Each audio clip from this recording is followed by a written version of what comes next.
Thank you so much for that. Good morning, everyone.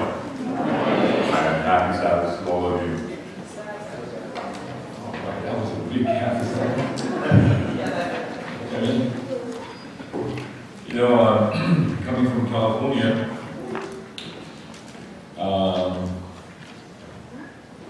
it's like 8:45 in the morning. I'm doing the dishes after feeding my children. Just sent my son off to school. Our children are taking homeschooling. So I'm kind of waking up, guys. So if I fall asleep, you help me out, okay? This morning, I really want you to learn something. And based upon that learning, I pray and I hope that God will inspire you so that you will become a different and better person. As we're living in these very interesting times in Earth history, I cannot but to recognize that we are truly living in a prophetic time. And as we are living this, I call it the borrowed time, it will be your interest. You want to know more about the prophecies in the Bible.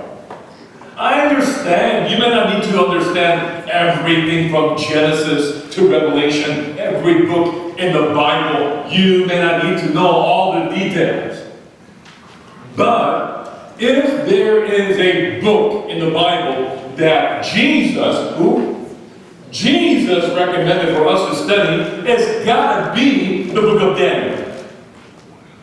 Did you know that? This is the only book that Jesus said, if you have understanding, go read, understand the book of Daniel. So, based upon his recommendation, I recommend to you, I command you to study the book of Daniel, especially in connection to the book of Revelation, because those two books are really for our time. Forget CNN and Fox News, ladies and gentlemen, and read these prophecies. You will know what we can expect. My sermon title, I call it The Final Empire. And I'm not talking about the kingdom of God, because we already know that Jesus is coming back and he will bring the everlasting empire, if I can put it that way. But I'm talking about the final empire that will exist in this world just before Jesus comes back. And I want to be able to describe that to you from the book of Daniel so you understand, and you understand how close we are. Last night we talked about Daniel chapter 2. We looked into the dream that King Nebuchadnezzar had and his interpretation. And if this is the first time hearing about Daniel chapter 2 and its understanding, I really want to encourage you to go and really study Daniel chapter 2. I know it might be an elementary level of a prophecy, but you've got to start somewhere, and it's a good place to start, and here's the reason why. Listen. In Daniel chapter 2, we have this great image, right? And this great image is the outline for the rest of the prophecies in the book of Daniel and all the prophecies in the book of Revelation. In order for you to understand, even Revelation chapter 22, the final chapter, 22, 21, 20, 19, 18, all the way down to chapter 1, and all the chapters in Daniel, you've got to understand this prophecy because everything is based upon this. It's a progression. God is keep repeating the same thing over and over again, but He's keep adding. Just like the way you learn math. You started with addition, and then you did subtraction, multiplication, and then of course Koreans jump into algebra. Thanks, Pastor. Appreciate it. And then geometry, then calculus, and on and on and on. And God is doing the same thing. So you better really understand this elementary level of prophecy. And last time we discovered that in this image, and this image has many different elements. It starts with head of gold, and then arms of silver, thigh of brass, legs of iron, and the feet of iron clay. And many of us, even other denominations, they have a pretty good understanding regarding the first four: Babylon, Medo-Persia, Greece, and Roman Empire. But when we come down to the feet, many churches, including even our church, we are not so super clear. Now, we used to say, or we still say, European countries for the feet, or divided countries in Europe for the feet. That answer is not wrong, but not complete. When you look at what iron represents, which is political power, if you see what clay represents, which is religious power, so when we talk about the feet, we are talking about a phase of fourth kingdom. We talked about this last night. That is consists of union of church and state, and that can only represent papacy that came after Roman Empire. In fact, listen very carefully, and that is this. When you look at the legs of iron, you see it says Roman Empire, right? And when we come down to the feet of iron clay, we call it papal supremacy, or at least I call it. But really, legs of iron and the feet of iron clay, both of them are Roman Empire. But the first phase is Roman Empire as pagan. But the second phase is Roman Empire as papal. That's the transition. That's the change. But then this image has a lot more. That's kind of a simple image, but it has a lot more. For example, check this out. Between gold and silver, which is more cheap? Silver, all right. Between silver and brass, which is cheaper? Brass. Between brass and iron, which is cheaper? Iron. It's interesting, it's getting cheaper, cheaper, and cheaper. It's getting less and less clearly. This is describing degeneration of moral value from kingdom to kingdom, from generation to generation. And what's more interesting, if you study anything about elements, in order to have, when you say gold, gold is really gold because the purity. Because it is, I mean, yes, today, you don't have that much money, so you buy, you don't buy. People buy 18 karat, 24 karat, and they think 24 karat is really good, but really gold is gold because it's solid gold. You know what I'm talking about? And silver is silver because it's solid silver, right? So when we say gold, it's purely gold.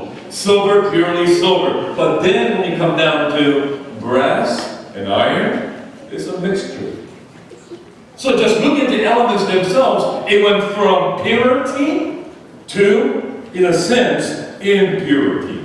And then when you come down to the feet, now you have a mixture of iron and clay. And you understand they cannot really mix, but it still has forming the shape of the feet, meaning there's an effort to mix together, meaning, prophetically speaking, there's an effort to combine between church and state. And whenever you combine church and state, you will have persecution. When you consider the way Jesus died, when he was crucified on the cross, that was made possible because you have two powers working together. And who are they? Number one, religious leaders. Coming to political leader, Pilate, to support religious agenda, but carry out in a political manner, execution. So there's an example of union of religion and politics, church and state. And when that happens, death of Jesus. And what Jesus is saying, in the last days, you are going to see something that is exactly the same. And interesting, it was Roman Empire who crucified Jesus on the cross. And perhaps in the future, it will be another Roman Empire like with religious power will persecute God's people. But what is interesting is another observation. Between gold and silver, guess which one is stronger? Silver. Between silver and brass, guess which is stronger? Brass. Between brass and iron, which is stronger? It's interesting, huh? It's getting cheaper and cheaper and cheaper, less and less and less, but then it's getting stronger, stronger, and stronger. So, when it comes to moral value, it's degenerating. But when it comes to strength and military force and power, it's getting stronger and stronger. But then, as we study this, there is even deeper meaning behind this. That's what I want to show you. I have one question. Why just one statue? What am I asking? Why God decided to just use one statue to show the coming of world empires, Babylon, Medo-Persia, Greece, and Rome? Why just using one image? Why not, God used several images? Do you understand my question? Yeah? Why not Nebuchadnezzar, in his dream, first he saw a golden image, just like what he built in Daniel chapter 3. Like pure, solid golden image. Let's call him Gold Man. Standing. But then here comes Silver Man. Yeah? Let me just illustrate this better. And here you have Babylon as completely from head to toe Gold Man, right? And then here comes Silver Man. And the Silver Man comes and kicks the Gold Man. Bam! And crush him. Hey, by the way, you guys like that? Oh, sorry. Okay. Do you understand what I'm trying to say? And in this way, God can still communicate the fact that, yes, there are kingdoms coming in succession, right? Coming in order and time, right? And then here comes the brass man. Dun, dun, dun. And the brass man comes, and then the brass man shatters the silver man. Oh, yes. The brass man is standing strong, and then here comes Iron Man. Not that Iron Man. Don't go there. And the Iron Man comes, and then the Iron Man, the Rome, they like to burn things. So they burn the Greeks. Wow. I know, I love Are you getting what I'm trying to say? Yes, God could have used like 4 different images, all right? And then maybe you can have the whole image of iron clay. And still has that, okay, you have this Babylon, Medo-Persia, Greece, but God decided to just use one image. Why? Why is it all, it's like they're all stuck together. It's like they're together to make this whole image. Why? Or am I asking too many questions? Now let me ask you. How can you have, I know this is a non-living entity, all right? It's a dream, it's a prophetic image, symbolic imagery here, but listen. Can I say this? Listen to me. Oh, this image. The head looks like Babylon. Oh, his arms just like Medo-Persia. Oh, his thigh is just like Greece. Oh, he got the legs of Roman Empire. What am I trying to say? Have you heard this? Oh, Johnny, you have your mother's eyes. Oh, your satellite dish-like ears, they are from your father. And oh, look at your feet. Yeah, grandfather, grandmother. Yeah. And the way you talk just like grandma. Yeah, this boy sounds like a grandma. All right. But you get my point. What am I trying to say? I'm trying to tell you that this image is trying to tell us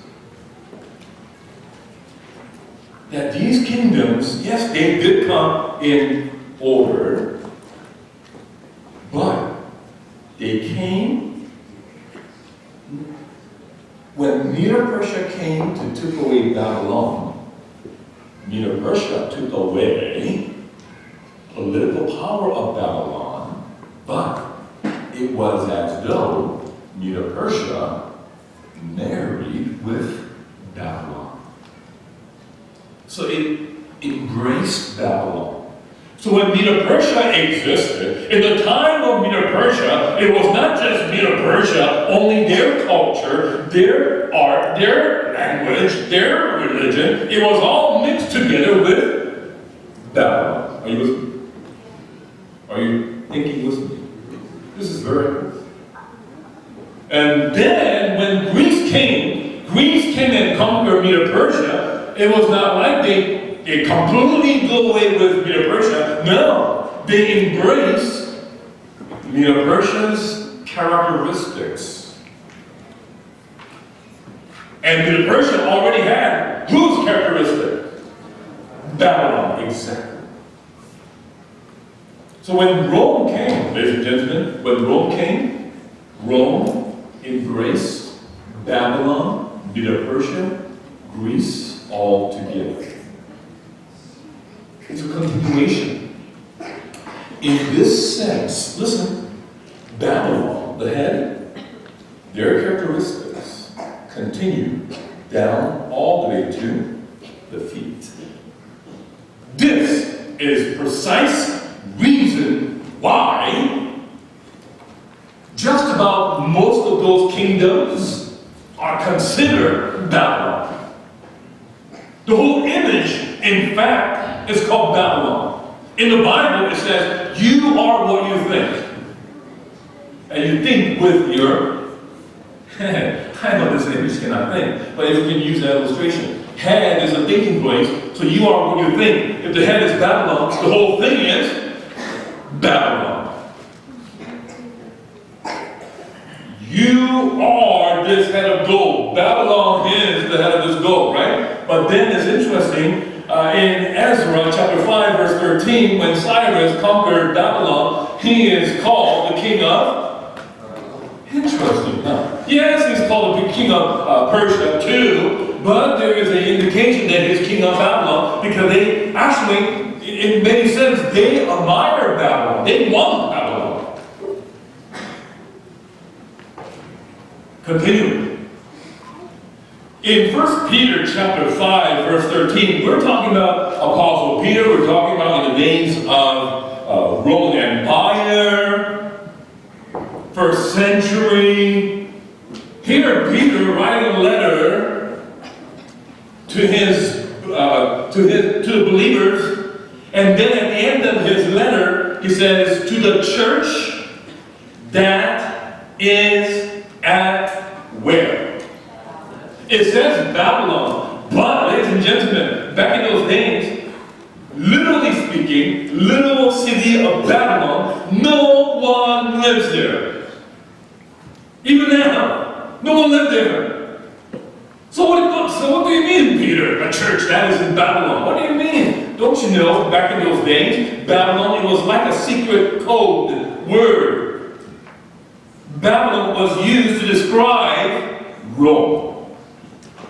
So even in the Bible, Apostle Peter described Rome as Babylon.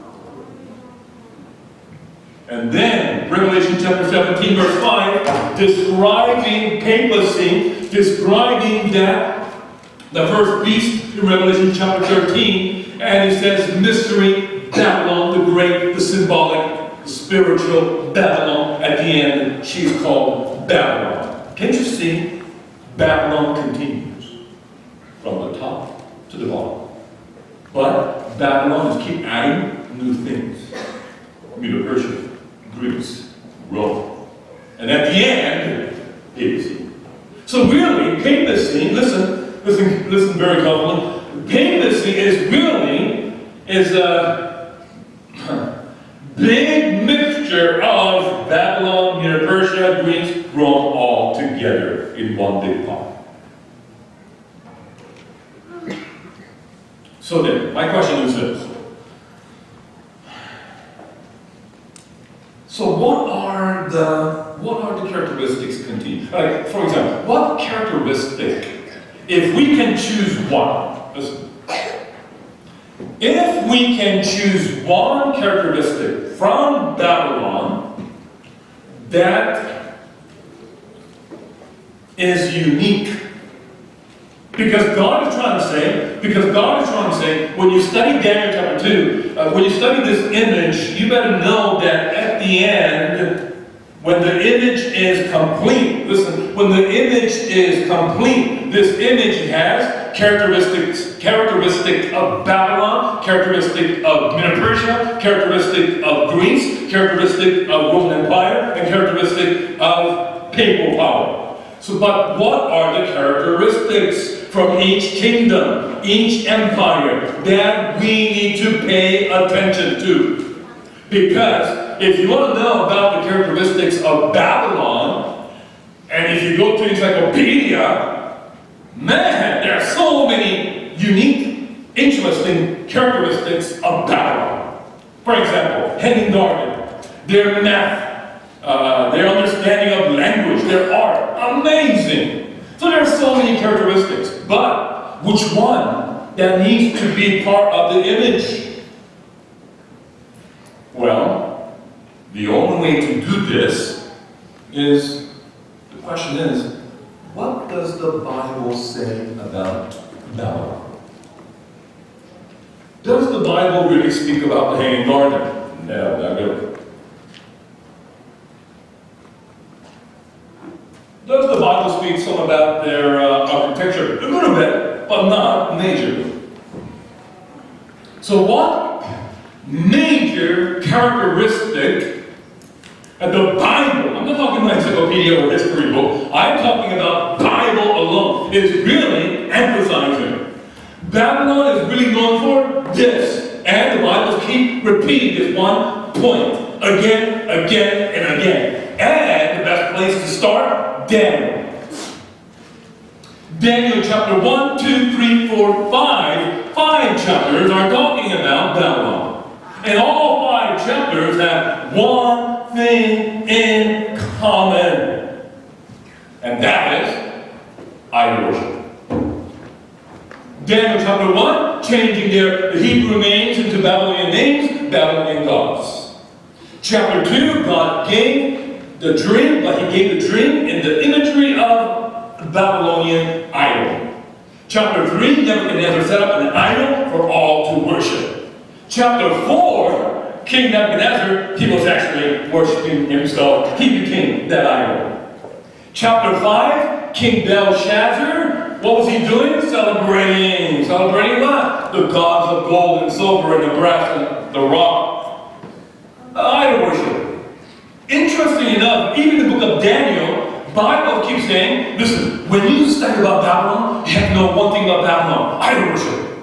Again. Let me show you. Even the book of Isaiah, chapter 21, verse 9, the Bible says Babylon is fallen, and all the what? Graven images of her gods he had broken onto the ground. So even when the Bible speaks about Babylon, it emphasizes the fact that idol worship. Daniel chapter 3, mentioned to you, idol worship. And this name, Babylon, historically speaking, Babylon is known for gateway of the gods.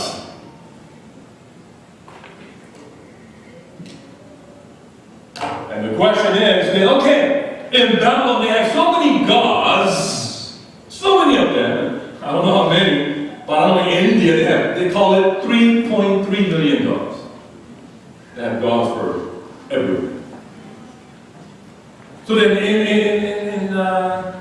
if Babylonian God, not that. If Babylonians have, I forgot the name of this show, American Idol? Okay. If Babylonians, they literally have Babylonian idols. Which idol will become number one? Well, let the history tell you. It says, Marduk, ancient god of Babylonia and chief god of the city of Babylon. So there you go. Marduk is their number one god. So again, when you look at Daniel chapter 2, all the images put together, consider their characteristics. Which one? What did the Bible speaks of? What is that? Babylon? Idol worship. But there are so many idols. Is there any specific idol that they really focus on? Marduk. And you're like, well, that's from Encyclopedia. Let me show you the Bible. Babylon is taken, Baal is compounded, and then Marduk, same thing, is broken in pieces. Even the Bible mentions the name of the idol. Her idols are confounded. Her images are broken in pieces. So even the Bible speaks about Marduk. But remember that name also, Baal. Because actually, those names are describing the same deity in Babylon. So what kind of god is a Marduk god? What does that mean?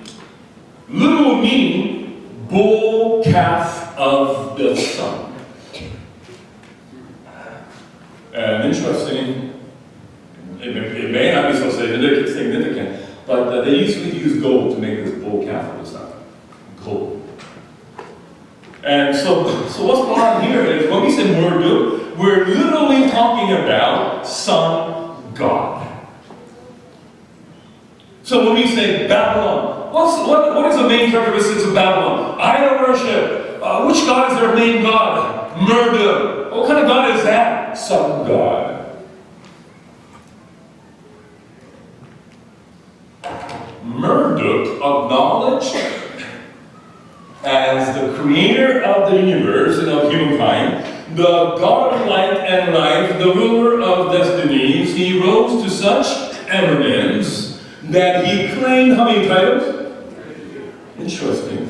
You know who has many titles in the Bible? Jesus. He has more than 200 plus titles for himself in the Bible. And many of us, we only know a few. He rose to such eminence that he claimed 50 titles. Eventually, he was called simply what? Baal, meaning Lord. So who was, or who is still in a sense, is the main god of Babylon.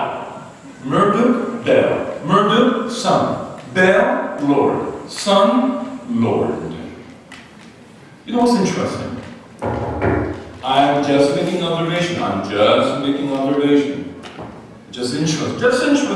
It may not be Bible-based, but just interesting. See, this God, the main God of Babylon, is a sun god, and that sun god is called the Lord.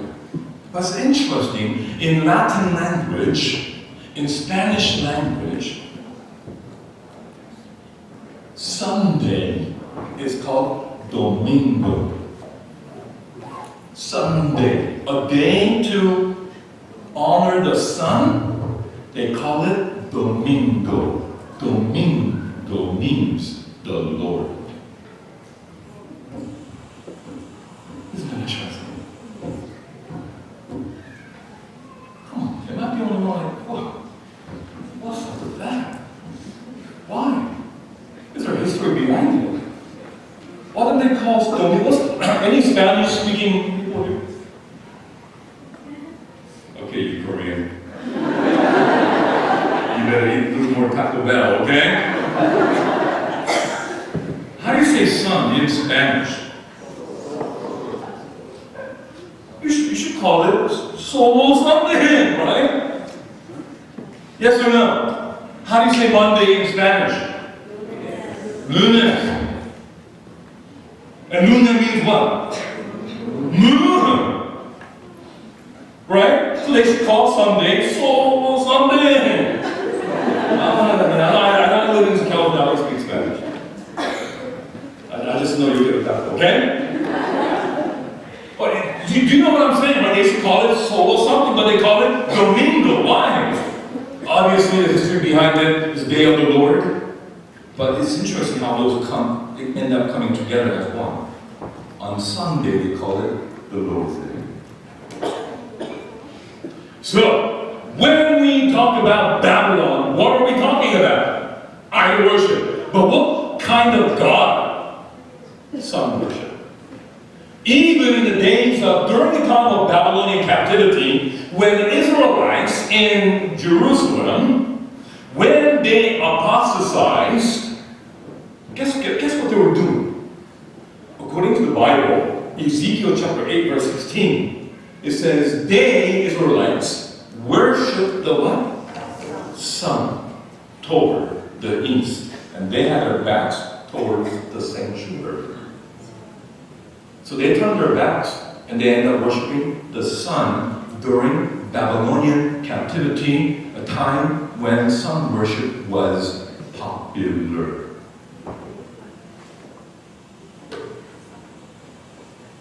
So Babylon. So what characteristic that Babylon contributed to this image, sun worship? Alright. Then what about Persia, Medo-Persia? What is their main characteristic? I remember reading one time in Medo-Persia, they did really well with postal service. I learned that. They did really well with postal service. But what characteristic? Again, if you go into the history books, then there are so many characteristics that we can learn from Persia. But again, according to the Bible, when Bible speaks about Medo-Persia, is there any particular characteristic that the Bible keeps repeating again, and again? It's very simple. All you need to do is look at Daniel chapter 6. It's about it happened during the time of Medo-Persia. Daniel chapter 10 happened during the time of Medo-Persia, and book of Nehemiah, Ezra, and Esther. So Daniel chapter 6, Daniel chapter 10, Nehemiah, Ezra, Esther, all those places that are talking about Medo-Persia, they all have one thing in common. Can you guess what that is? Daniel chapter 6, the whole story, the lion's den. The whole story happens because Medo-Persia, they passed a what? Decree. Another word for decree is law. They passed a law. Interesting. It's about law. Medo-Persia is known for their law. I don't know why the Bible points that out, but that's what we got in the Bible. If you want to study Medo-Persia, that's what we got. It keep talking about the laws of Medo-Persia, that it cannot be changed. And then when you go to chapter 10, I don't have it here, but Daniel chapter 10, again is regarding the law or decree that king passed, but he decided not to go with the law of Medo-Persia. Anyhow, this is a long story, but it's about the law of Medo-Persia. And Esther, the whole book of Esther, the story is also around this. All dealing was getting rid of all God's people, just like they were trying to get rid of Daniel in Daniel chapter 6. And even in the book of Esther, it was mentioned with a decree. Now, do we have other countries that pass decrees? Yes, even Babylon. But what I'm trying to say is that when the Bible speaks about Medo-Persia, the decreed ideas keep coming back. In the book of Esther, it's about decree. Ezra is about decree.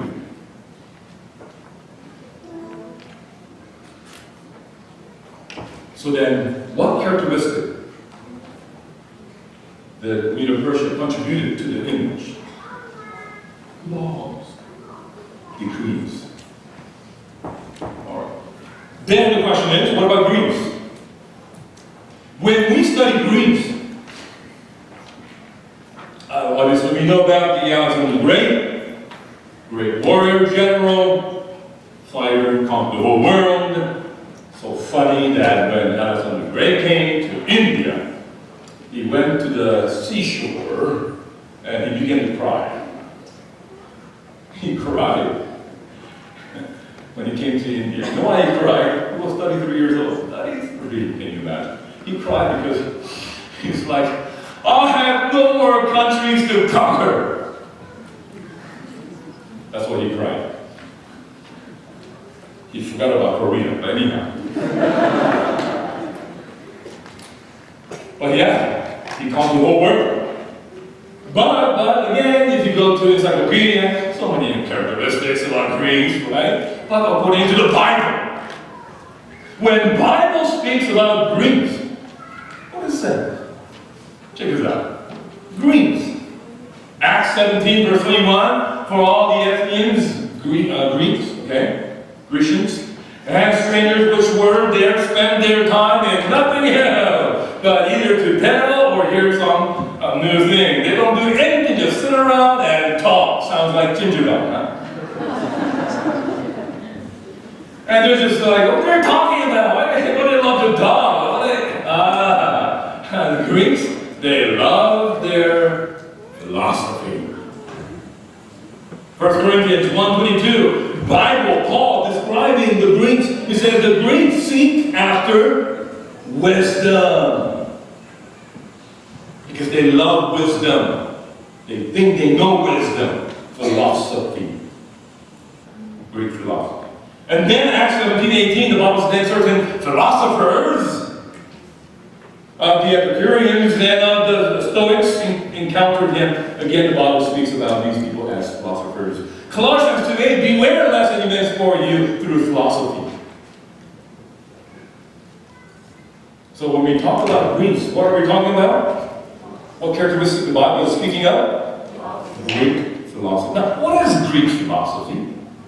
I don't know, people into all kinds of details. Greek philosophy produce humanism. What are we talking about? Can I just put in a simple term? Alright, Greek philosophy is that true wisdom can be discovered within.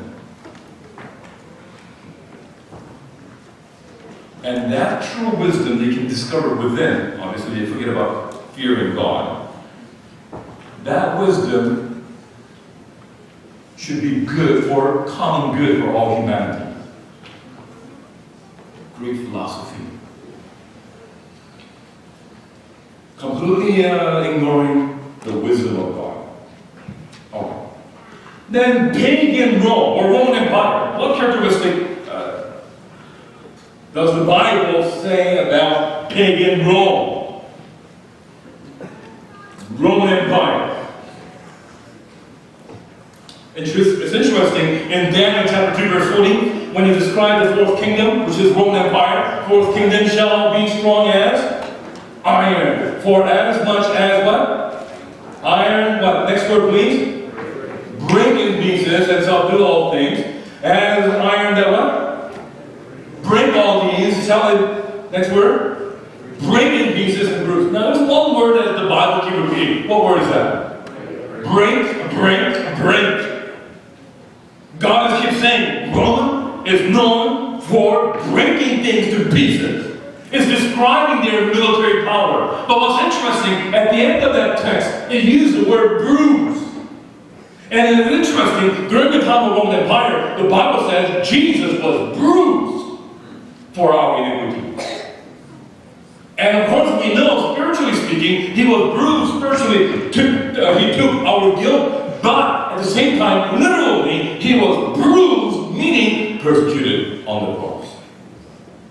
Crucified on the cross. So Roman Empire is known for their high-level understanding of, because they have strong military power, they are professional persecutors.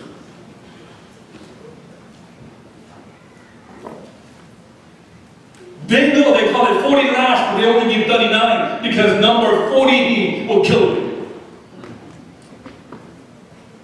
They know why the cross is so torturous, and because you cannot really breathe well. You have to lift yourself up. Behind the cross, the spikes sticking out this way, so they kind of hang you there.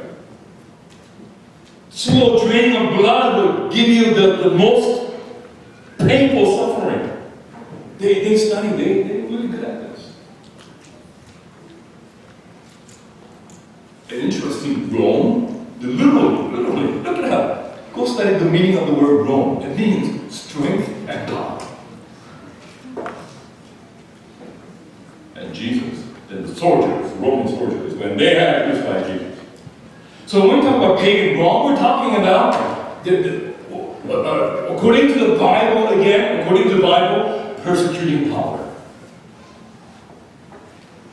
And when we talk about papal Rome, papacy, what are we talking about? Look at this. This is a picture of Pope. He's crowning a king. Pope is humongous.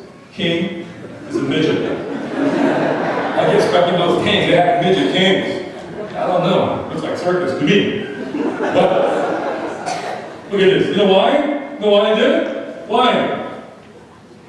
Papacy it has greater power than political power. They're in control, who should be king? Papacy. We're talking about political power, religious power, put together.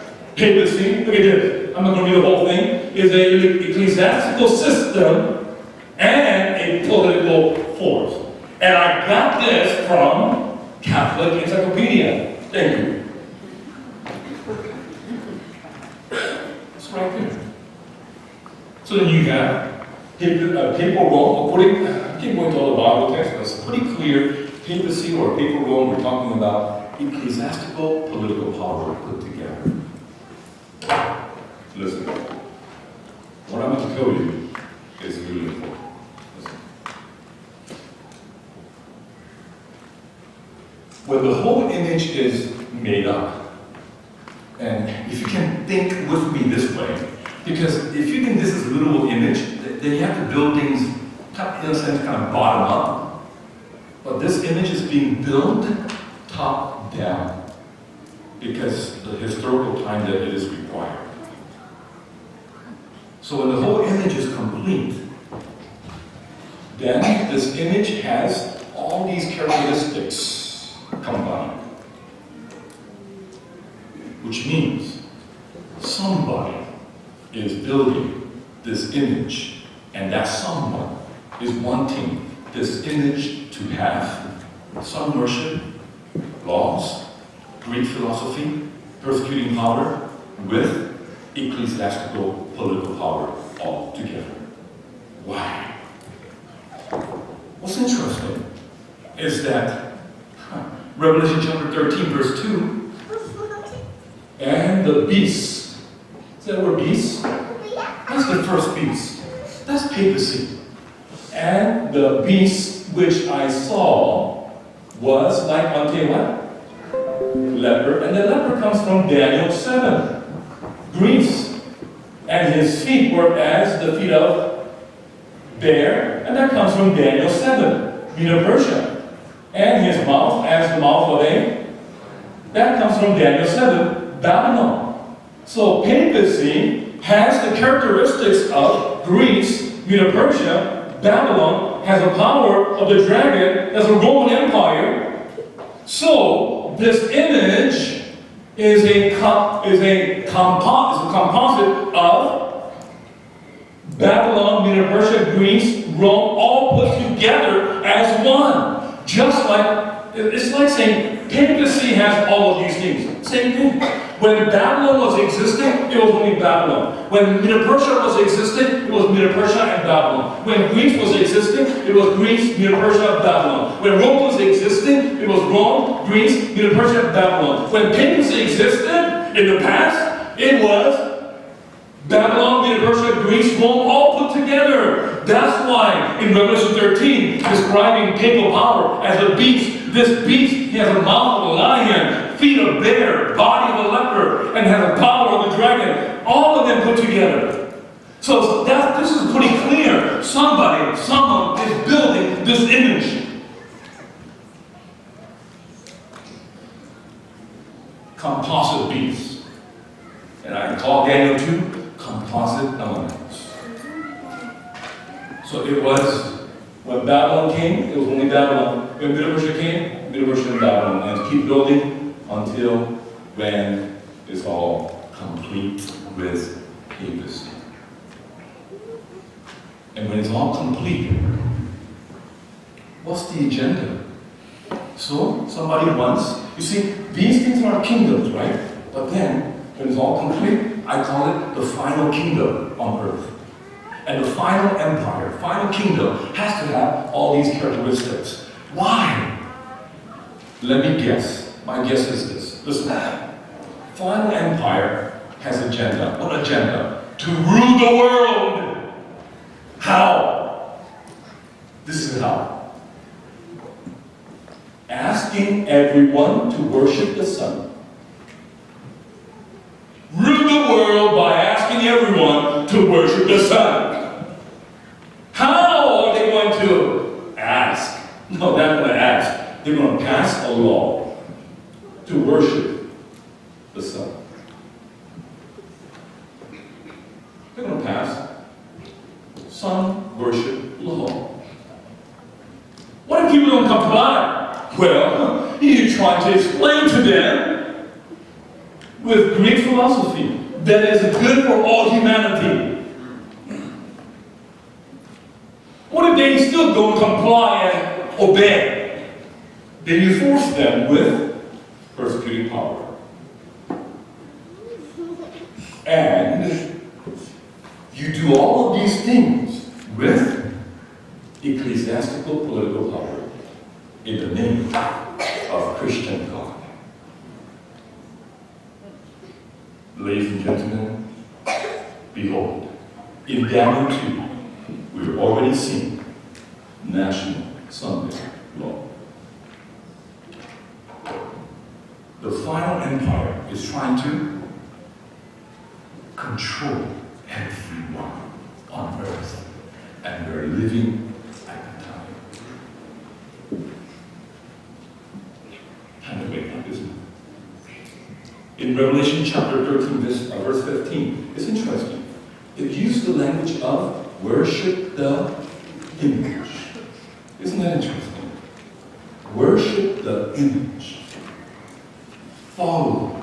If you don't, you shall be killed.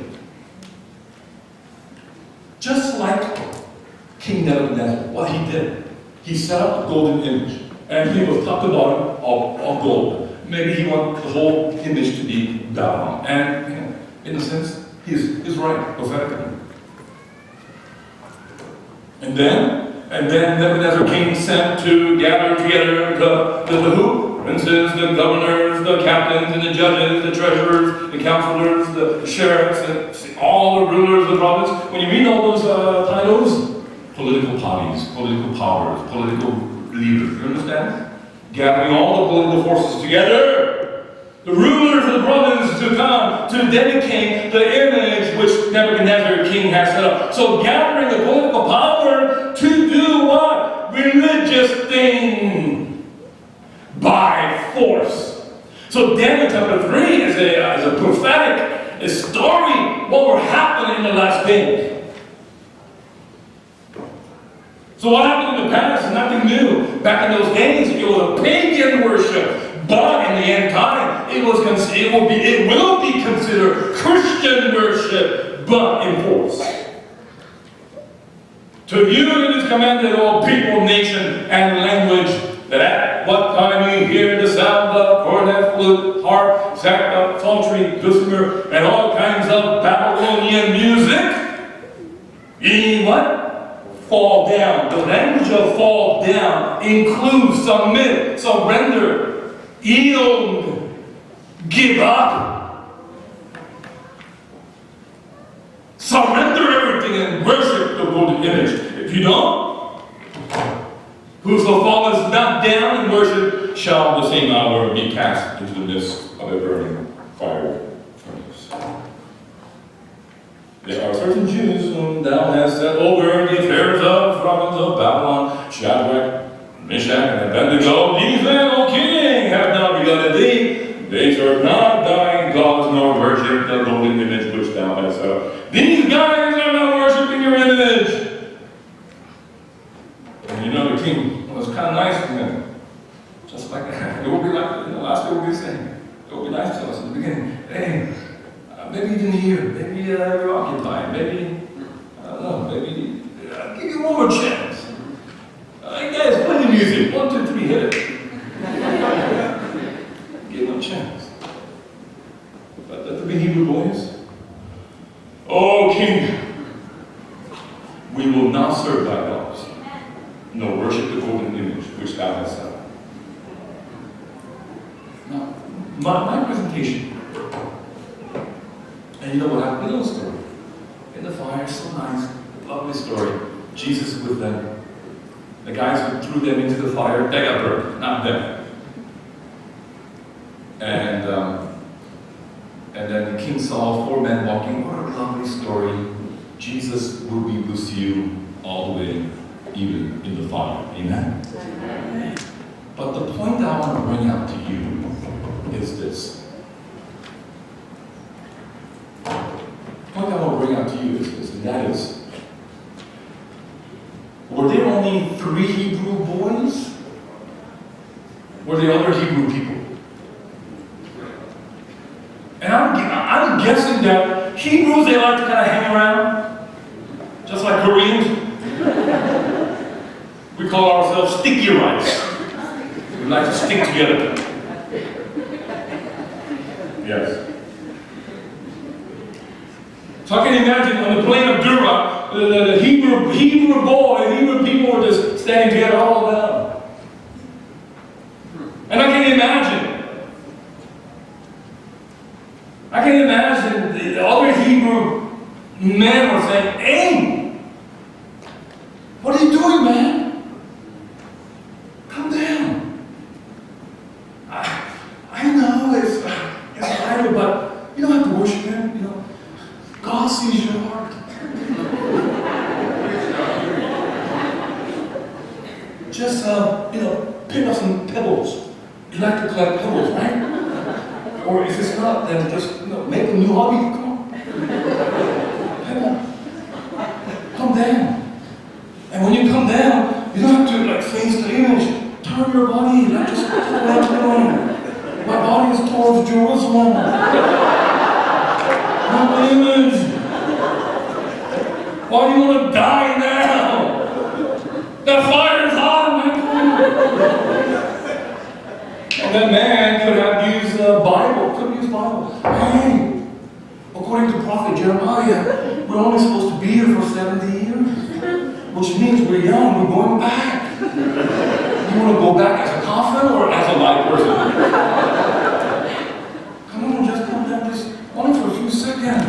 That music is not long. Come on.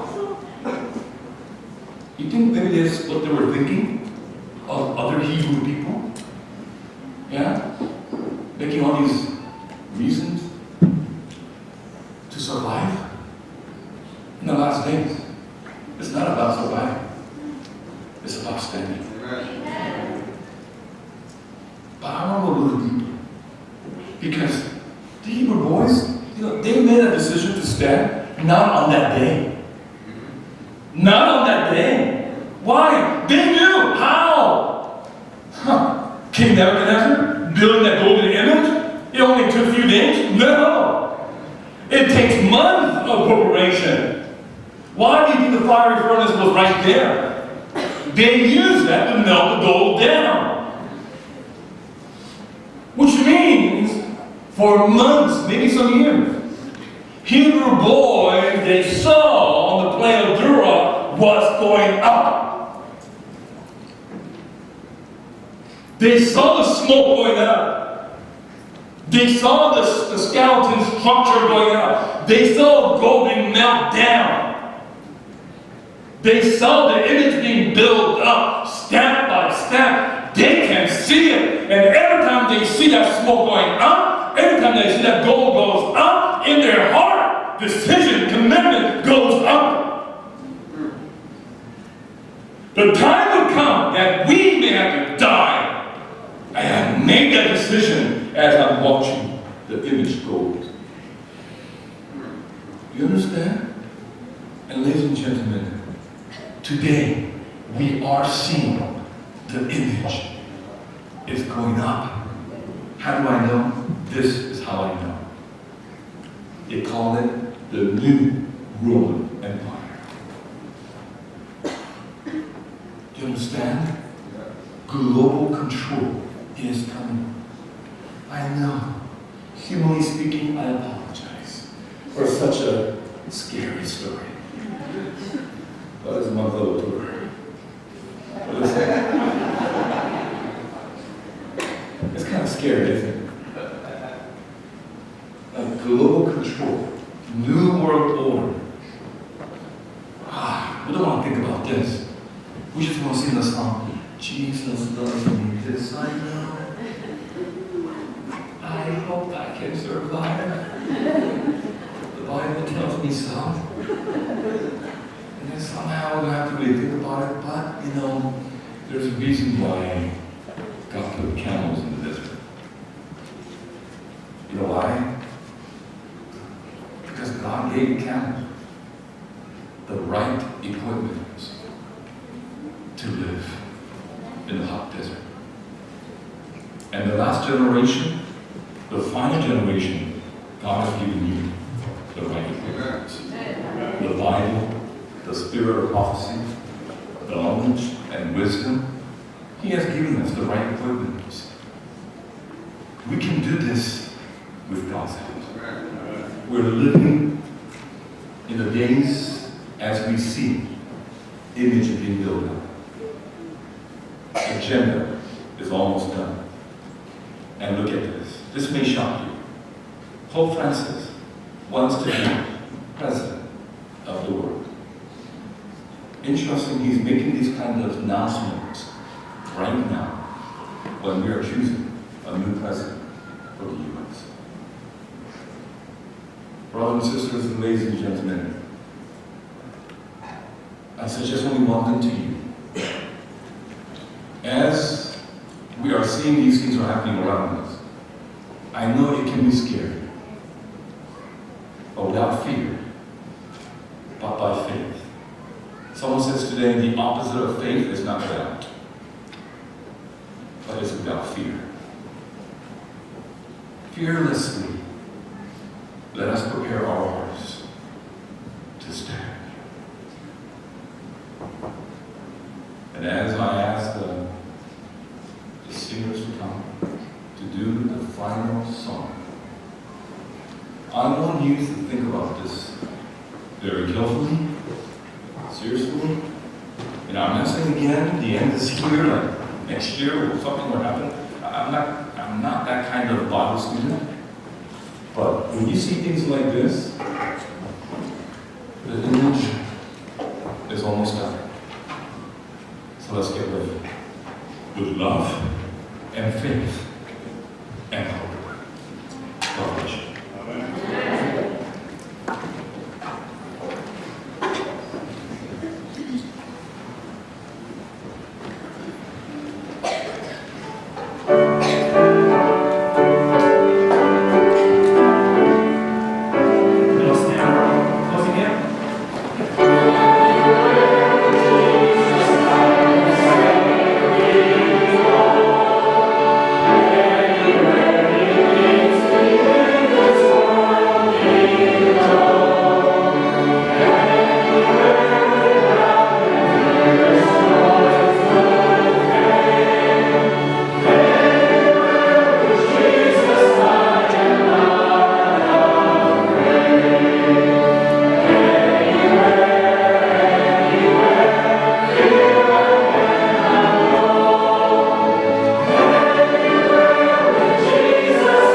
everywhere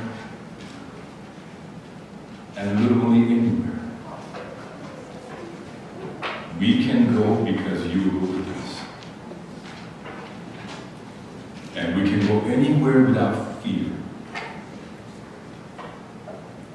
Because as long as you're with us, it is the safest place on earth. Even if we have to be in the fire. So I pray that you will build that sweet love and faith in our hearts, that we will fearlessly stand in these coming days. Help us.